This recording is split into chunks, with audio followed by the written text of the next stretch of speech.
Kunja Bihari.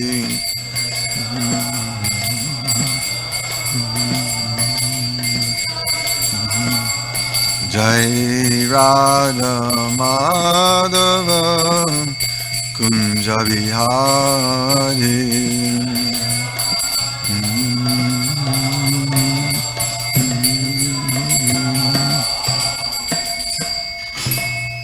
Jai Om Vishnu Pad Paramahansa Vidivadikacharya Ashtottara Sri Srimad His Divine Grace of His Charananda Bhaktivedanta Swami Srila Prabhupada Ki Jai. Jai Om Vishnu Pad Paramahansa Vidivadikacharya Ashtottara Sri Srimad His Divine Grace Srila Bhakti Santa Maharaj Srila Prabhupada Ki Jai. Nitai Gaura Premanandi. All glories to the sum of the devotees. All glories to the sum of the devotees. All glories to the sum of the devotees. All glories to Sri Guru and Gauranga.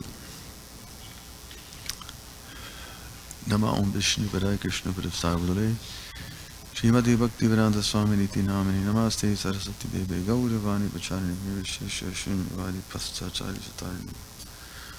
Jai Jai Sri Chaitanya Jaya Nityananda Jaya Dvaita Chandra Jaya Gaura Bhakta Vrinda. Jai Jai Sri Chaitanya Jaya Nityananda Jaya Dvaita Chandra Jaya Gaura Bhakta Vrinda. Jai Jai Sri Chaitanya Jaya Nityananda Jaya Dvaita Chandra Jaya Gaura Bhakta Vrinda.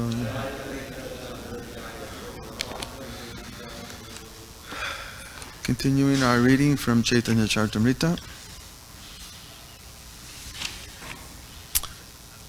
I was told by Archita that we're starting from 88.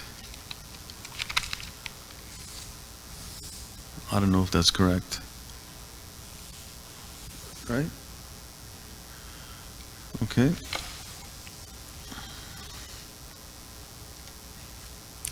So,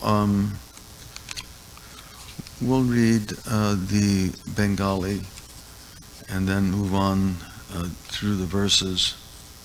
And there's a number of points we wanted to make on some of Srila Prabhupada's purports, which are just so incredible. They could be a class in themselves. But I understand that we have to get through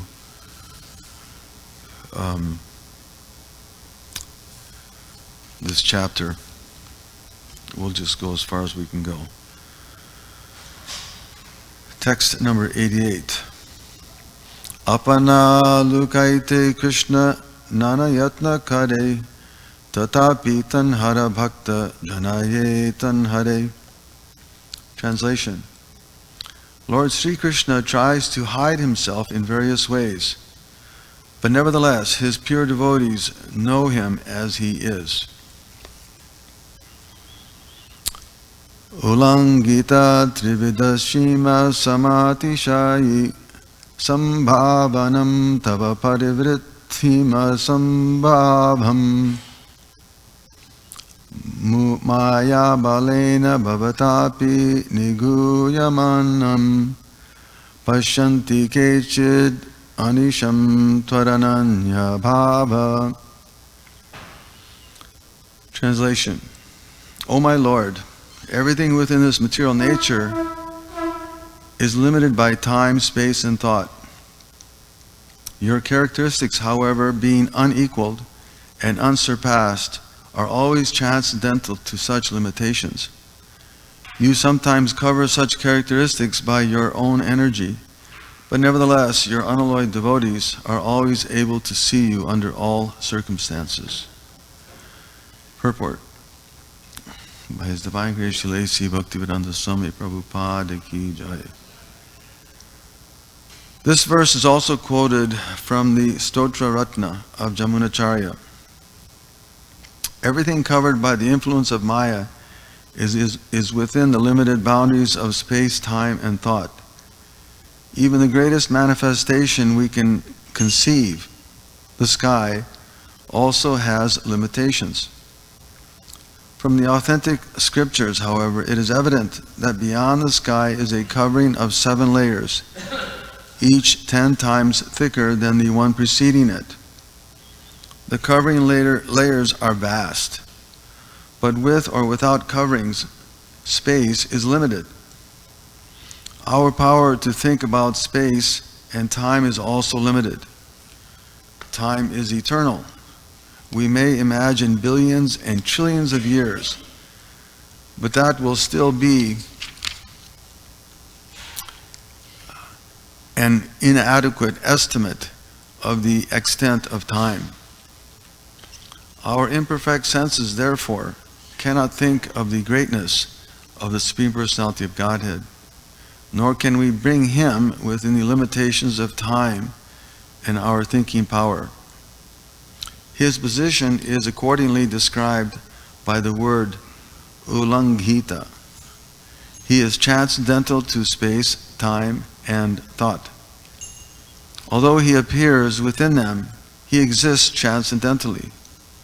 Even when the Lord's transcendental existence is disguised by space, time, and thought, however, pure devotees of the Supreme Lord can see Him in His personal features, beyond space, time, and thought. In other words, even though the Lord is not visible to the eyes of ordinary men, those who are beyond the covering layers, because of their transcendental devotional service, can still see Him. The sun may appear covered by a cloud, but actually it is the eyes of the tiny people below the cloud that are covered, not the sun. If those tiny people rose above the cloud in an airplane, they could then see the sunshine and the sun without impediment. Similarly, although the covering of Maya is very strong, Lord Krishna says in Bhagavad Gita 7:14, Dai bihi eshu gunamayi mama maya dharatjaya mam evaye prabhajante mayam etam tarantite. This divine energy of mind, consisting of the 3 modes of material nature, is difficult to overcome, but those who have surrendered unto me can easily cross beyond it. To surpass the influence of the illusory energy is very difficult, but those who are determined to catch hold of the lotus feet of the Lord are freed from the clutches of Maya.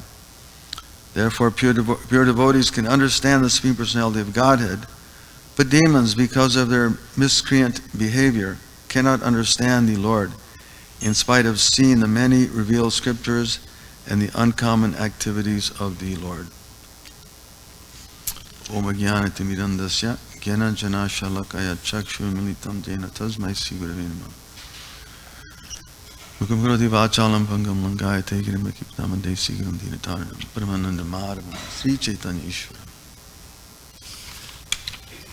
So just a few words about this particular purport. As Prabhupada very nicely points out here, that from the authentic scriptures, it is evident that beyond the sky is a covering of 7 layers. And we know from Bhagavatam that's earth, water, fire, air, sky, the Mahatattva, and false ego. And as Prabhupada points out here, that each layer is 10 times larger than the previous. And it's interesting how Srila Prabhupada makes this point, because although it's such a vast expanse, and to cross it is beyond our understanding, the time factor, that not only are the 7 layers there, but they're also covered by a pradhana, and this is every universe. And within the universe, there are so many lokas, right? 14 lokas. This is described in the 5th canto of Bhagavatam, and that's even subdivided further into the lokas, or the islands. And in the midst of all of that is the sun, which is 1 billion miles from the edge of the universe. It's in the center. So this it's beyond material calculation, practically speaking. It's described how there are innumerable universes and they're unlimitedly large.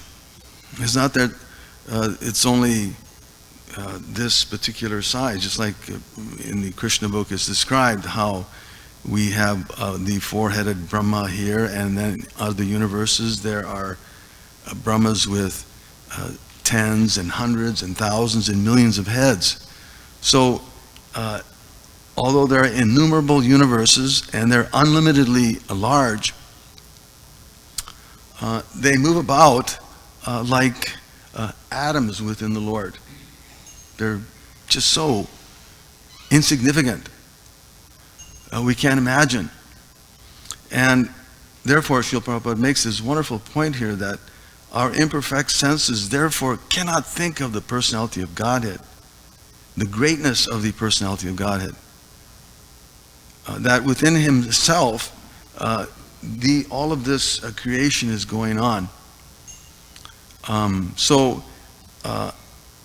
Just as in the example, the wonderful example he gives here is just as the sun may appear to be covered by the clouds, dwarfed by the clouds. As soon as you get above the clouds, anyone who's been on an airplane can see that, or if you go up in the mountains someplace in a high destination, as soon as you get above the cloud cover, the sun comes out and it's there in its full glory.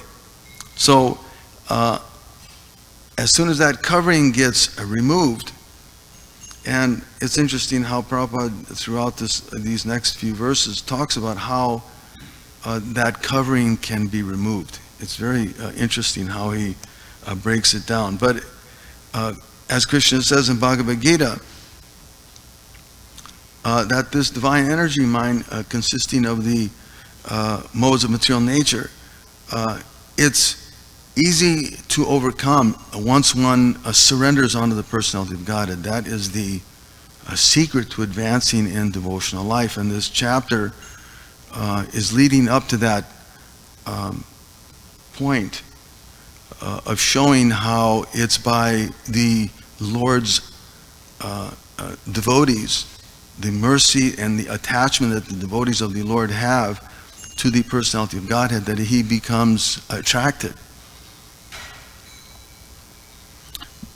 Right? As Prabhupada explains here at the end of the purport. The Lord, in spite of seeing the many revealed, what was it? Therefore the pure devotee can understand the personality of Godhead. But demons, because of their miscreant behavior, cannot understand the Lord in spite of seeing the many revealed scriptures and the uncommon activities of the Lord. They may see and recognize the material nature in its to them in its glory, but beyond all of that is the personality of Godhead, who is the origin. Text number 90. Asura svabhave Krishne kabu nahi jane lukaite nare Krishna bhakta janastane. Those whose nature is demoniac cannot know Krishna at any time, but he cannot hide himself from his pure devotees. Purport. People who develop the nature of asuras like Ravana and Hiranyakashipu can never know Krishna, the personality of Godhead, by challenging the authority of Godhead. But Sri Krishna cannot hide himself from his pure devotees. Sadhunam hridayam mayam, sadhunam hridayam toham. The reason they can't hide because he can't hide himself is because the devotees are keeping them, the Lord, within their heart. And because he's so close, Krishna becomes attracted. Dvaibhuta sargo lokesnun daiva asura evacha Vishnu bhakta smrito daiva asurastha viparyaya. Translation: there are two classes of men in the created world. One consists of the demoniac and the other of the godly. The devotees of Lord Vishnu are the godly, whereas those who are just the opposite are called demons. Purport: this is a verse from Padma Purana. Vishnu bhaktas, or devotees in Krishna consciousness, are known as devas, demigods. Atheists do not believe in God, or who declare themselves God, are asuras.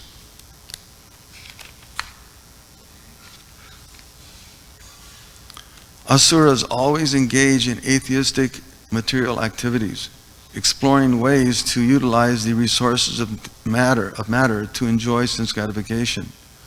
The Vishnu Bhaktas, Krishna conscious devotees, are also active, but their objective is to satisfy the Supreme Personality of Godhead by devotional service.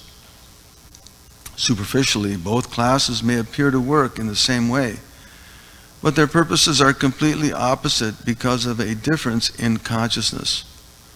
Asuras work for personal sense gratification, whereas devotees work for the satisfaction of the Supreme Lord.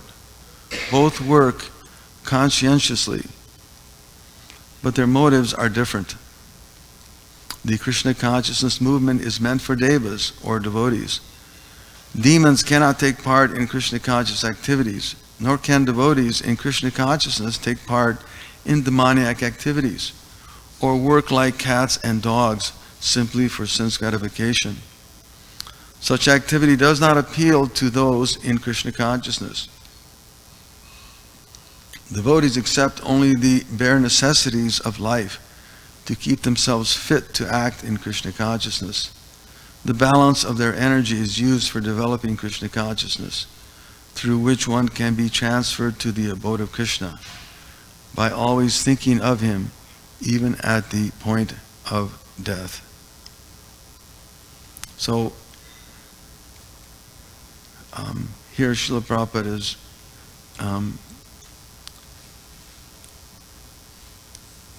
pointing out how the devotees are very dear to the personality of Godhead. And although sometimes they may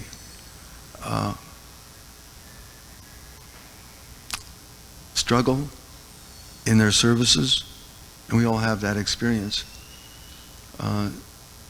that in the course of one's devotional work, there may be the allurements of Maya.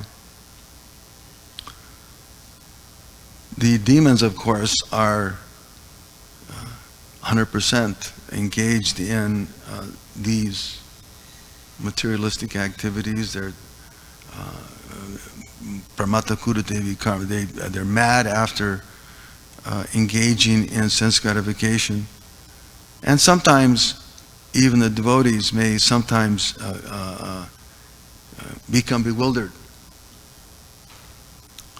But because they're engaged in devotional service, they're able to turn away, or even in the course of their devotional life, again, they may have some struggle, but because Krishna is the center of their lives, Krishna appreciates that. Bhavagrahi Janardana. Krishna accepts the essence of the devotee's service.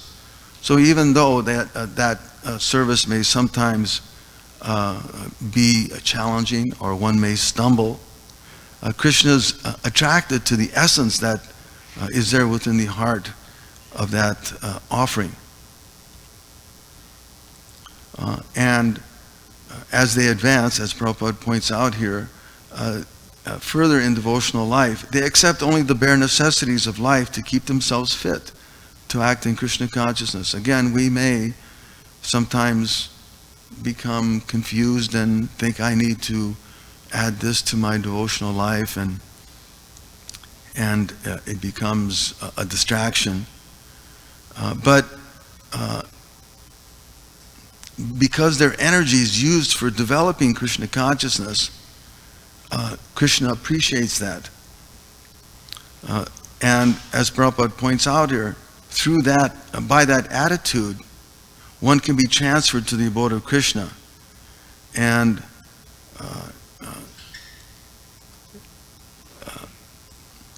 in that way, his thinking is on that Supreme Lord at the point of death, as Prabhupada points out here, even at the point of death. Acharya Gosani Prabhura Bhakta Avatara Krishna Avatara Hetu Yanhara Hunkara.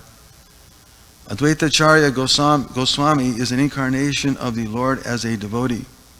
His loud calling was the cause for Krishna's incarnation. Krishna Yari Pitivite Karina Avatara Partame Karane Guru Vargera Sanchara. Whenever Sri Krishna desires to manifest his incarnation on earth, first he creates the incarnations of his respectable predecessors. Pita Mata Guru Ari Yata Manye Ghara Gana Partame Karena Sabhara Pritivite Janama.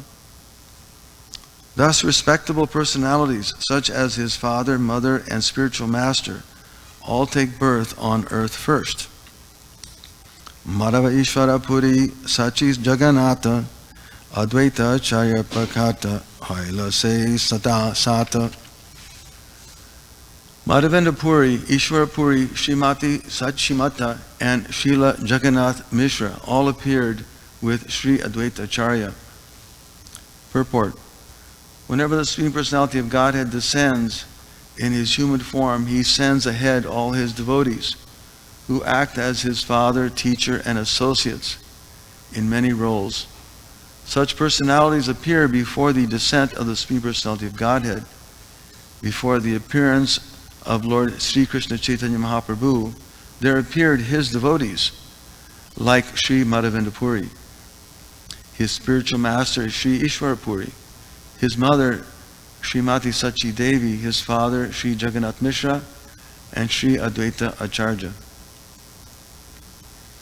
Prakatiya Deke Acharya Sakala Sangsara Krishna Bhakti Gandhahina Ishaya Vyavahara.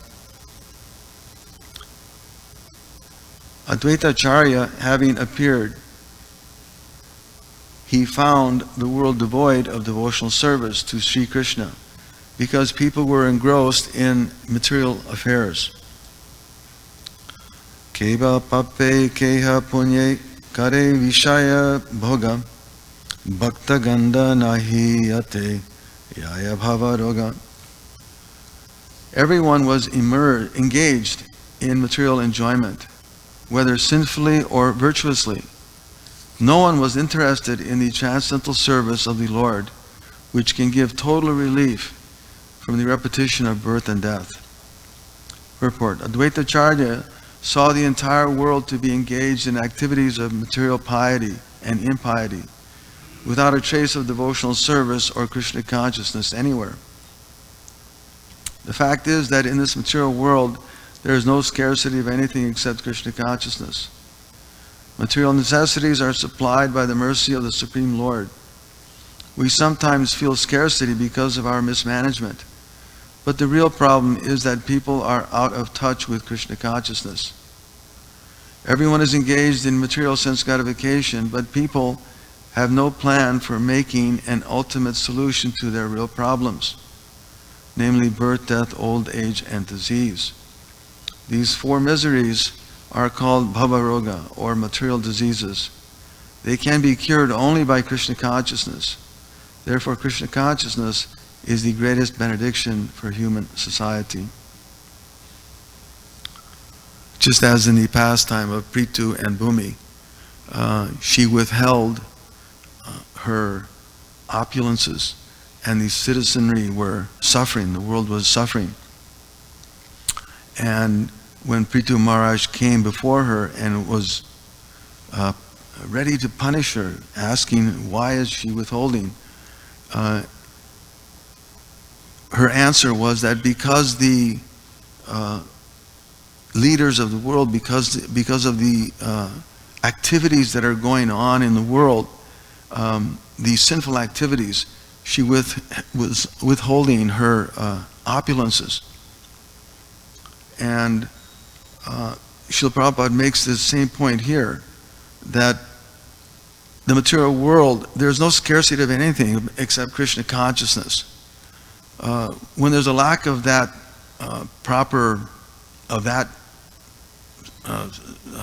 supreme element, Krishna consciousness, the Bhumi withholds her opulences. Then there's droughts and shortage of this and that. The natural opulences which are afforded to us by Mother Earth are withheld. The real problem is that people are out of touch with Krishna consciousness. Everyone is engaged in material sense gratification, but people have no plan for making an ultimate solution to their real problems, namely Jamna Mrityu Jara Vyadi. So the Acharya, seeing this, was quite concerned, as is the mood of the Vaishnava. And this is going to be further pointed out here by Srila Prabhupada in the next verse. Lokagati dekya charya karuna hridaya vichara karena lokera gaiche hitahaya. Seeing the activities of the world, the Acharya felt compassion and began to ponder how he could act for the people's benefit. Purport. This is a really wonderful Srila Prabhupada's purport. This sort of serious interest in the welfare of the public makes one a bona fide Acharya. An Acharya does not exploit his followers. Since the Acharya is a confidential servitor of the Lord, his heart is always full of compassion for humanity in its suffering. He knows that all suffering is due to the absence of devotional service to the Lord. And therefore he always tries to find ways to change people's activities, making them favorable for the attainment of devotion. That is the qualification of an Acharya. Although Sri Advaita Prabhu himself was powerful enough to do the work, as a submissive servitor, he thought that without the personal appearance of the Lord, no one could improve the fallen condition of society.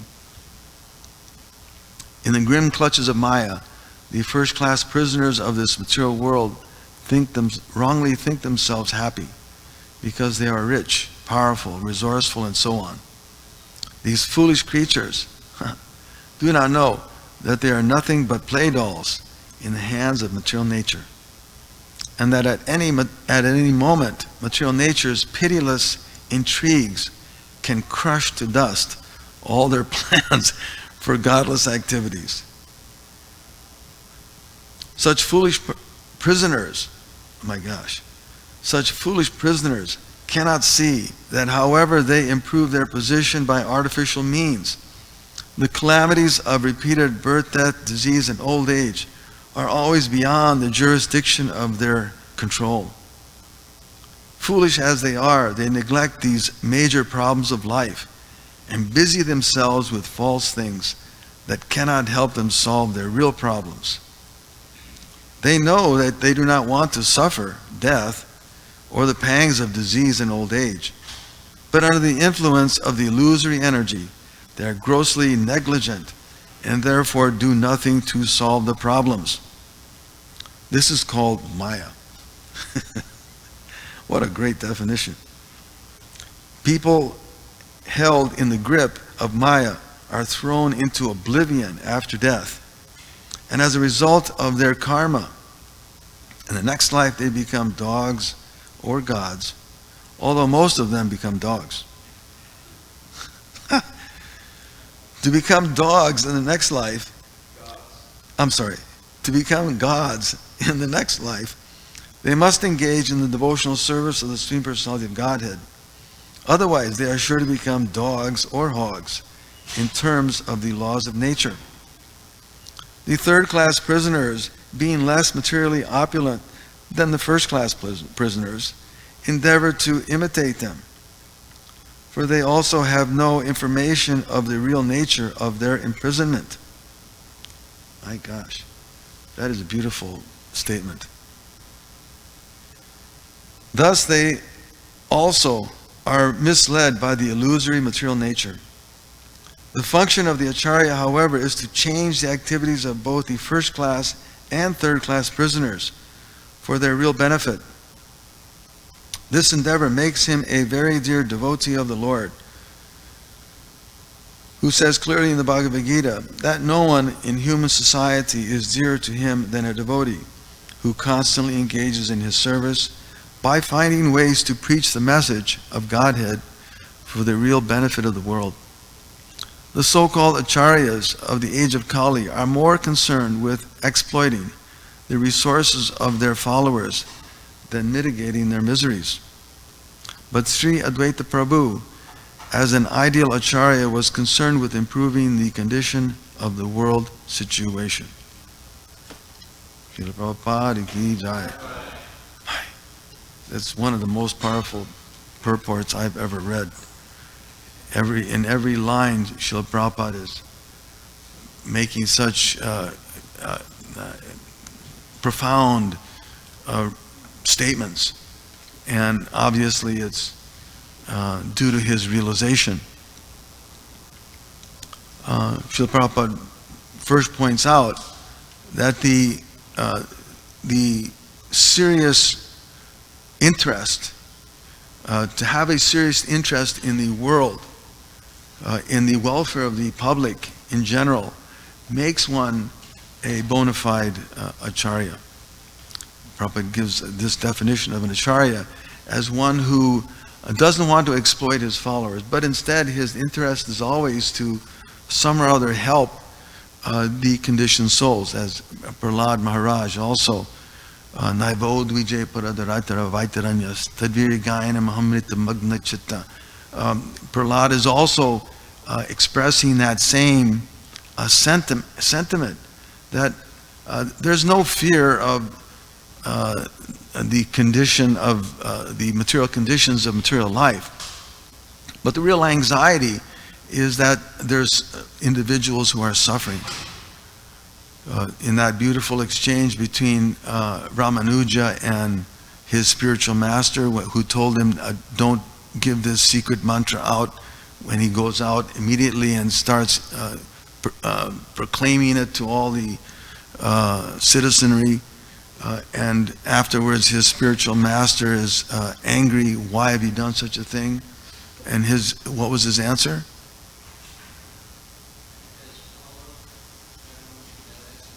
Yeah, if this is so powerful, then everyone should have access to it. And he's willing to even transgress the orders of his guru. And his guru, of course, accepted this, and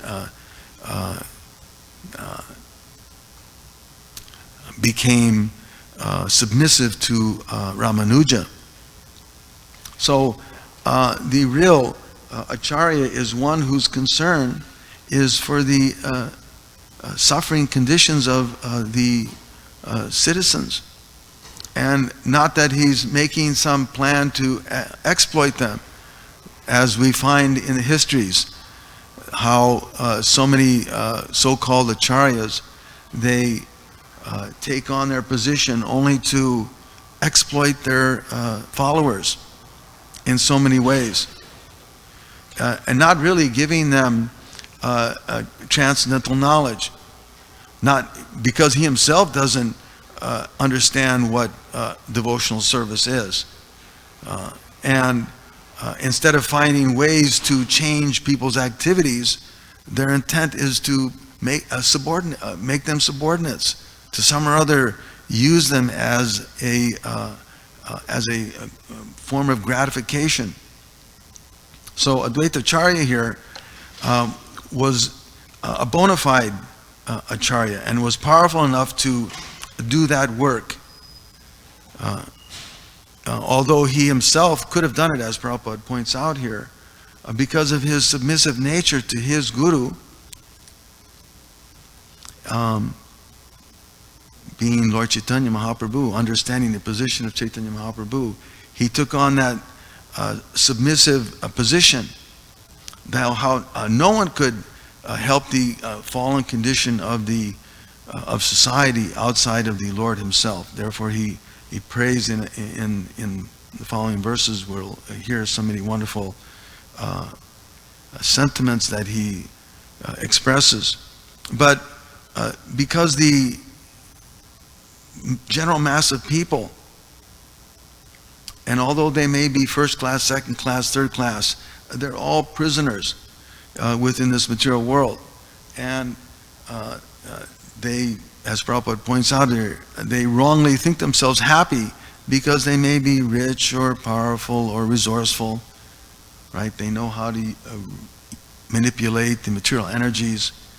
But such foolish people, they can't actually see how these artificial means are not going to improve their lives. They some or other have to get in touch with the devotees of the Lord. Just as here, Advaita Acharya is such a bona fide Acharya. Those who are giving that real knowledge, Tirtha Kuvani Tirtani, their association is so important. Not only are they purifying wherever they go, but their association and service to them is so important. Foolish people, they neglect these the real problems of life, and as Prabhupada points out here, they don't know, they don't want to suffer, of course. Nobody wants to suffer, but the problem is they don't know how to get out from underneath it, and that is called Maya. But by the association of the devotees of the Lord, the real acharyas, those who are engaged in Krishna's service, Vrindavane Ramananeti Prasthita Bhumo Tatrapi Krishna Balarama Subhada Mule. There's a very nice description that describes how the pure devotees, they're situated at the feet of the personality of Godhead. Tatrapi Krishna Balarama Supada Mule Jnanam Param Parama Krishna Sudharma Tuktavs. What is that? Dantastateva.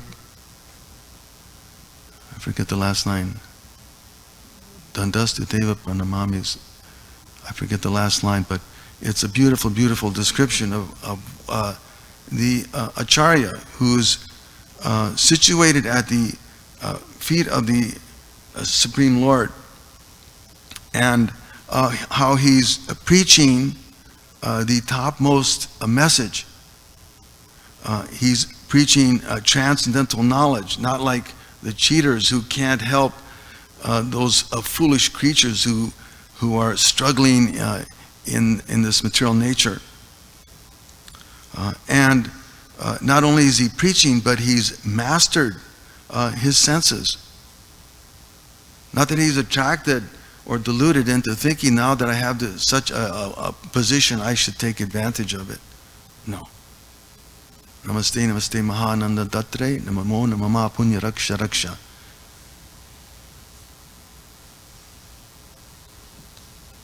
That the glance of such persons fills one with transcendental bliss. Just their glance. just their glance, and you feel some relief. Therefore the devotees are playing, kindly glance upon me, kindly have your mercy, kindly give your mercy to me again and again.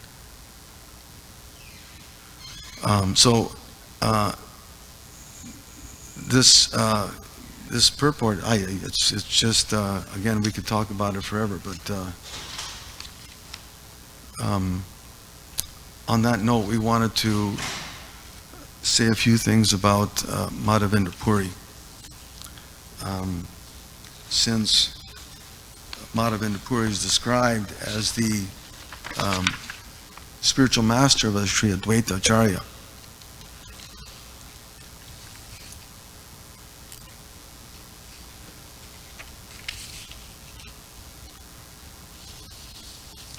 Sri Madhavendra Puri was a disciple of Lakshmipati Tirtha.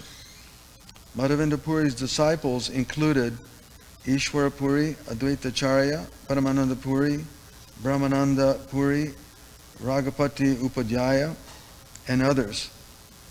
Nityananda Prabhu is said by some to be Madhavendra Puri's disciple. Others say that Lakshmipati was his guru, while the Prema Vilas states that he was Ishwara Puri's disciple.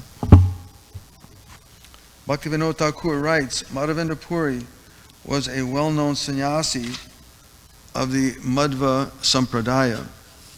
His disciple was Sri Chaitanya Mahaprabhu prior to his appearance. His grand disciple was Sri Chaitanya Mahaprabhu. Prior to his appearance, there was no evidence of Prema Bhakti in the Madhva line. The seed of the religious doctrines of Chaitanya Mahaprabhu can be found. These are quotations again from Chaitanya Charitamrita, Bhakti Ratnagara, and Chaitanya Bhagavat. Nityananda met Madhavendra Puri while wandering through the pilgrimage sites in Western India. As soon as they saw each other, they were overcome with the symptoms of ecstatic love. Vrindavandas Thakur describes this event in the 9th chapter of his Adikanda. While Nityananda Prabhu was wandering through South India, he suddenly encountered Madhavendra Puri. Madhavendra was the embodiment of love as well as were all his associates. He consumed nothing other than Krishna rasa, and Krishna dwelt in his body. How can I sufficiently glorify him whose disciple was Advaita Acharya? When Nityananda saw Madhavendra Puri, he fainted and became motionless with love. As soon as Madhava Puri saw Nityananda, he too completely forgot himself and lost consciousness.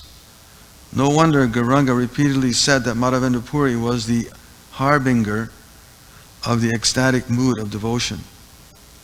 Nityananda Prabhu said, I have visited many holy sites, but today I have been fulfilled by the sight of Madhavendra Puri.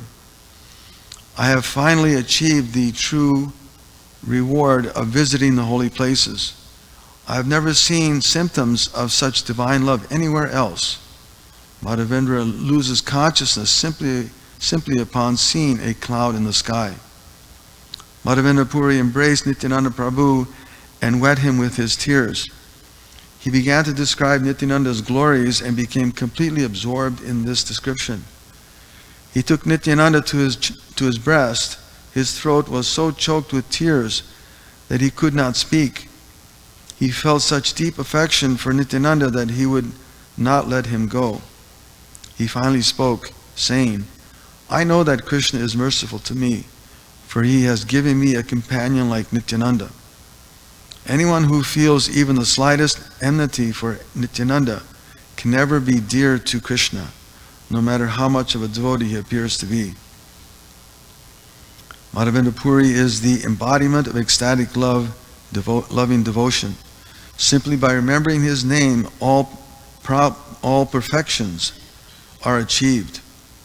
Ishwara Puri, Rangapuri, and so many of his other disciples were intoxicated with the wine of devotion in the way he was. Madhavendra had many disciples throughout Bengal and Orissa, all of whom were devotees and fixed in prema bhakti. A few days later, in a place on the west coast of India, Nityananda met Madhavendra Puri.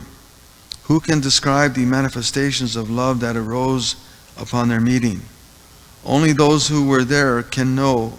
Madhavendra treated Nityananda as a friend and equal, but Nityananda but Nitai treated him like a superior. Madhavendra Puri said, I know that Krishna has been merciful toward me, for he has given me a companion like Nityananda. Even so, Nityananda never treated Madhavendra as anything but a guru. And then, of course, there's the wonderful pastime with Shakshi Gopal, which Srila Prabhupada so wonderfully elaborates on Shirchor Gopinath, which Prabhupada so nicely elaborates on in the Chaitanya Charitamrita.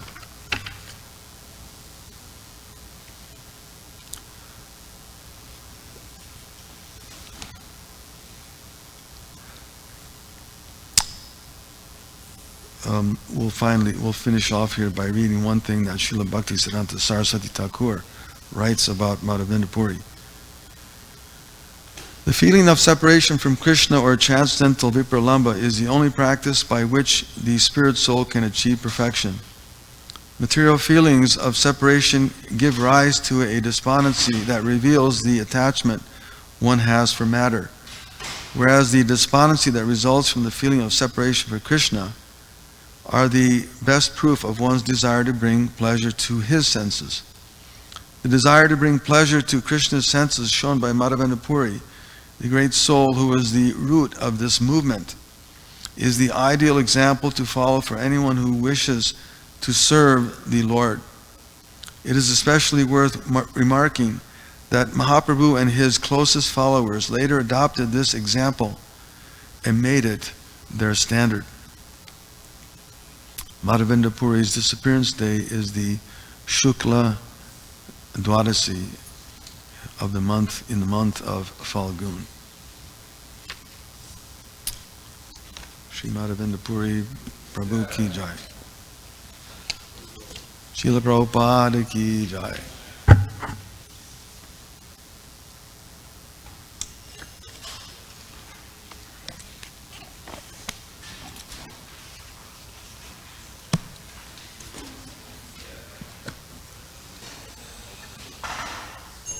Hare Krishna.